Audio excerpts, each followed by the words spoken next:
Okay, our focus this entire month has been summer blockbusters. That's been what we've been talking about. And our final talk this month is entitled The Dark Knight.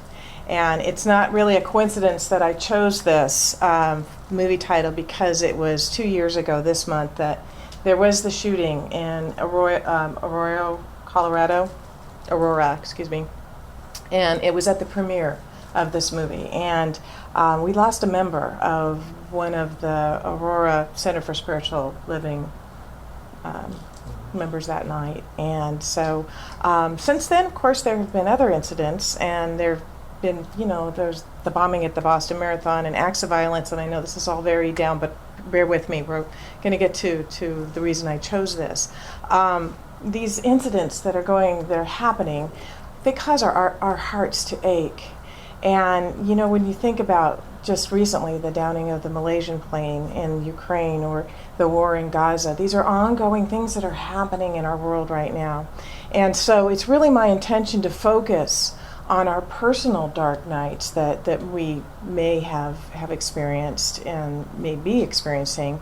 And we're still going to do this. I really think it's important that we all acknowledge our national and our global dark night. And let us all in our own ways just take a moment to send a blanket of love, to send a blanket of healing, a blanket of spiritual realization across our nation and across the world, because I think that it all starts with us. It all starts with each individual. And so if we could just take a moment right now and send that blanket of love, that blanket of healing to any area in the world where you feel is a need.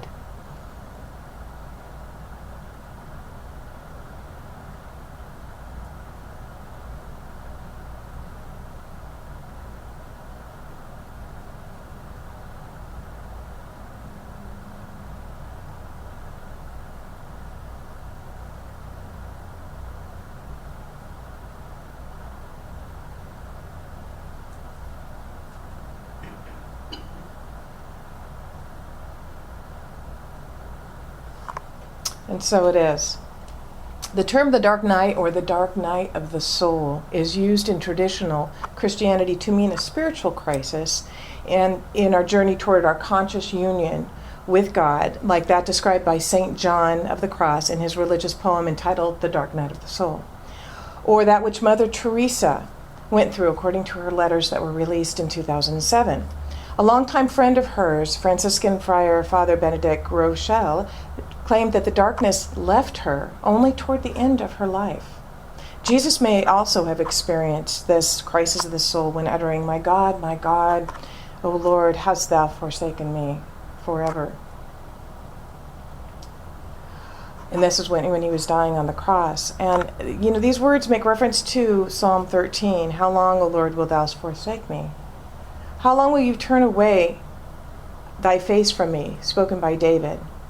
Or a dark night could refer to the deeply painful or prolonged emotional response to a devastating life experience.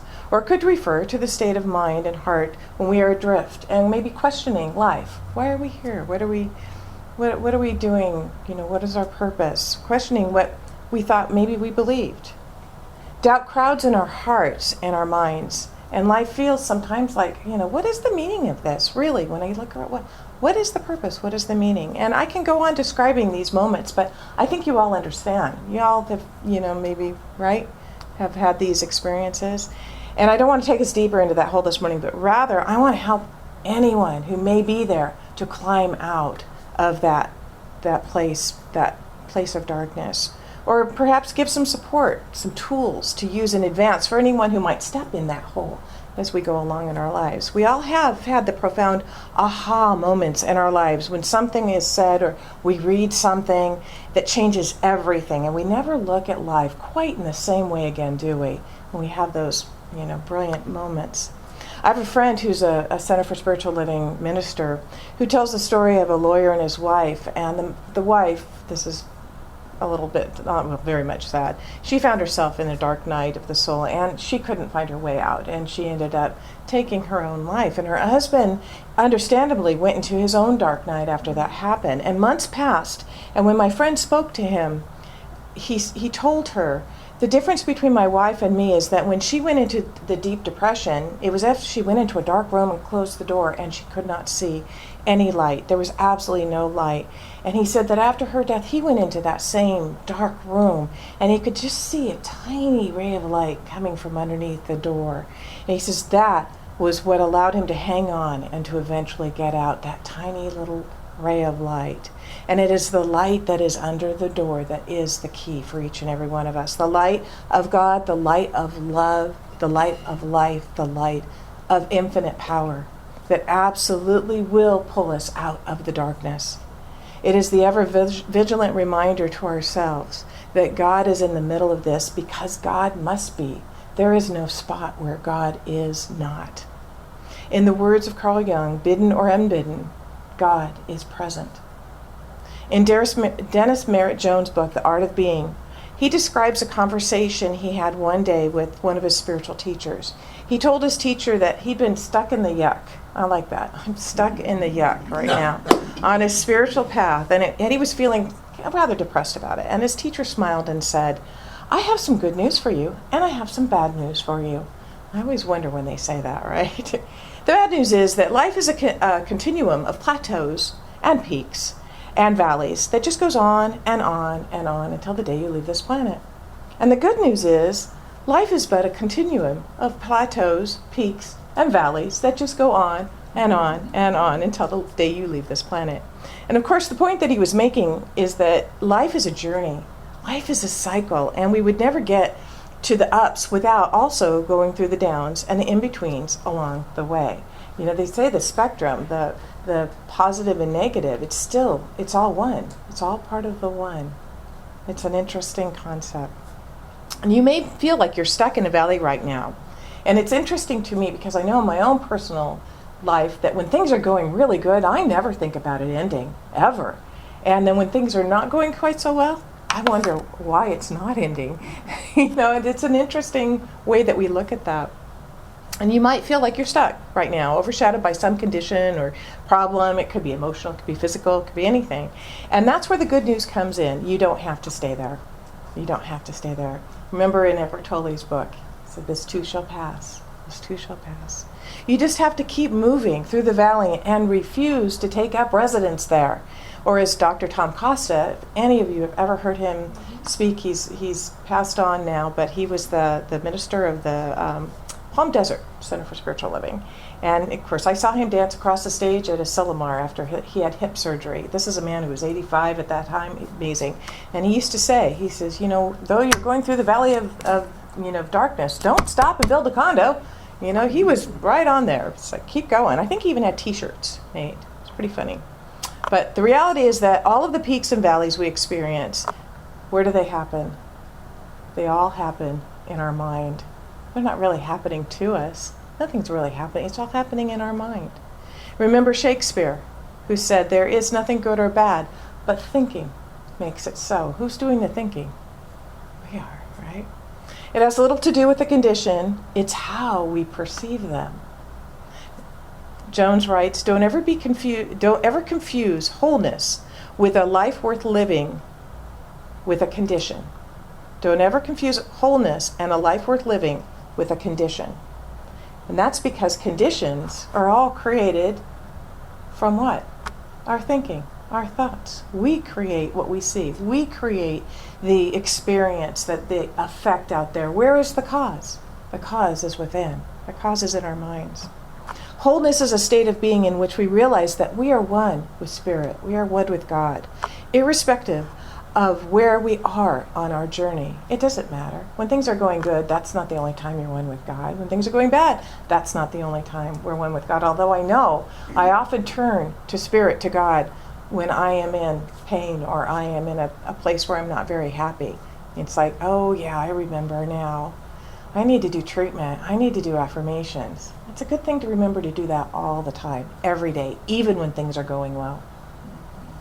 But in those times, when we feel stuck in the valley, we can remind ourselves that there is as much of God present at that time, right then and there, as is present when we are at the peak. God is always there. If God is all there is, it can be no other way. God is right where we are.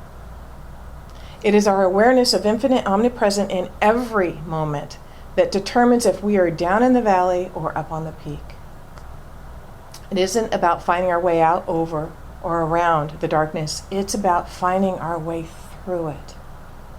And the best way I know, as I mentioned early, is through prayer. It's through affirmative prayer, or through affirmative prayer treatment, as we call it.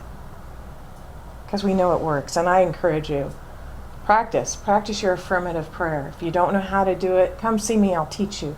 Learn affirmative prayer, practice it, keep a record of your demonstrations so that you know you can go back and look at those. I know Rich and I have both done that. We have gone back, we've kept a journal of what we've treated for, and it's like, wow, does this stuff really work? Let me remind myself. You look at this demonstration, yeah, it does. It does work. And you can read about others who have had the same experience. We must train our minds to contemplate the good, the enduring, the true. What happens when we focus on good? What happens? What do we attract to ourselves? We're good. Exactly. So we must train our minds to do that. That which has caused depression, discouragement, or indecision must be neutralized by our refusal to allow it to register. Terry Cole Whitaker, what does she do when she has a negative thought? First word out of her mouth is? Cancel. Exactly. Cancel. Cancel that. Wow. Can't believe that thought went right across my mind. That wasn't a life-affirming, self-supporting thought. Cancel. Right now. Realize that the spirit within you manifests as a perfect harmony, and that every cell, atom, and organ of your body is functioning according to the divine law. Say, the all-powerful mind of the indwelling Christ in me dissolves and dissipates from my mind all belief in indecision, anxiety, depression, and discouragement, for I dwell in the realm of peace. I am filled with peace, strength, power, and decision of spirit.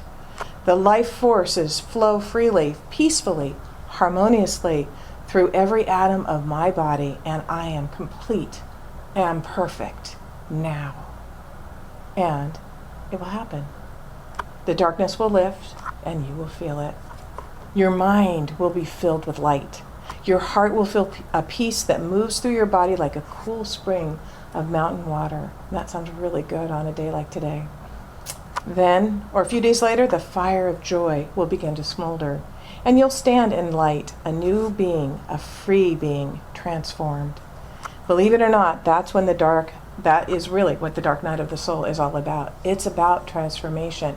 And you can almost look at it as an exciting time because you know something amazing is coming. If we look at this, it's kind of like, digging through the horse poop looking for that pony. You just know it's there.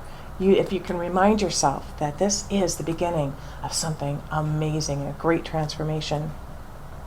Your limited sense of self, your ideas about who you are, they had to be dissolved. You had to let go of that to make way for something greater to come into your experience. Your old sense of self was inadequate to the next level of consciousness that you were being called to attain.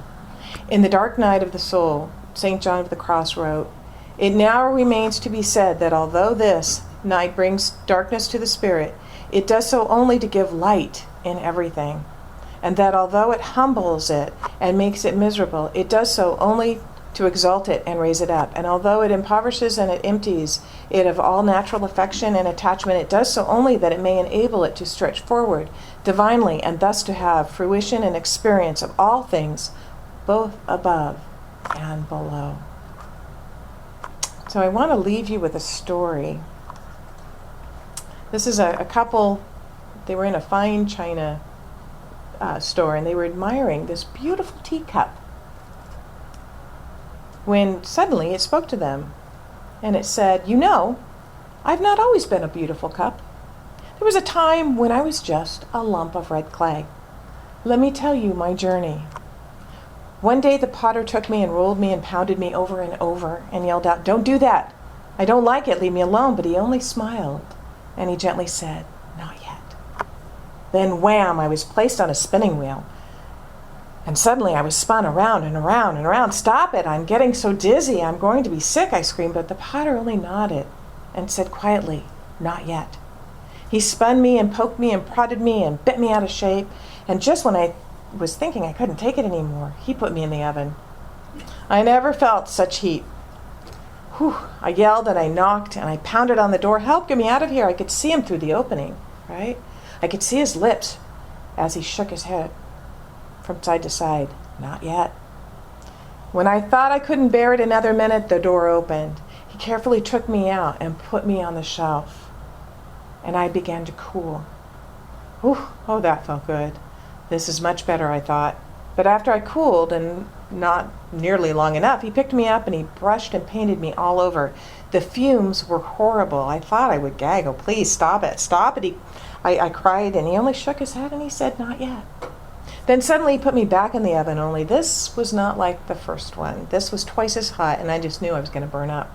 I begged, I pleaded, I screamed, I cried.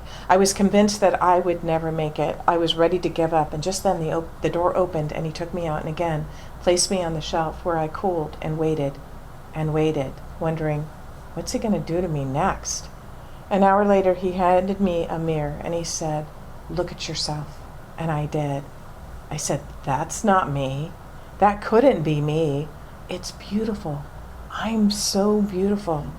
Quietly he spoke and said, I know it hurt to be rolled and pounded, and I had just left you alone.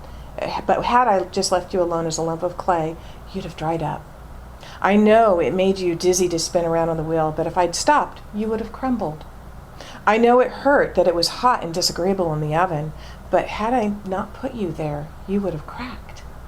I know the fumes were bad when I brushed and painted you all over, but if I hadn't done that, you never would have hardened, and you would not have had all this beautiful color in your life. If I hadn't put you back in that second, even hotter oven, you wouldn't have survived long because the hardness would not have held. But now you are a finished product. Now you are what I had in mind when I first began you. When your world seems to be spinning out of control, when you feel like you're in a fiery furnace, I'm not talking about just stepping outside, when you feel that you are being pushed or pulled or tugged or about to snap, when life seems to maybe not smell so good, maybe stink a little bit, try this. Brew a cup of tea in your favorite and prettiest teacup. Sit down and think of this story and have a little talk with the potter. We may not have teacups with us this morning, but when we close the service today, at our closing treatment, let me know if there's an area of your life that I can do a treatment for you, an affirmative prayer. And I'll include that in our closing prayer. And remember, if you find yourself passing through the valley of darkness, keep on going, keep on going. Don't stop and build a condo. And so it is. So it is.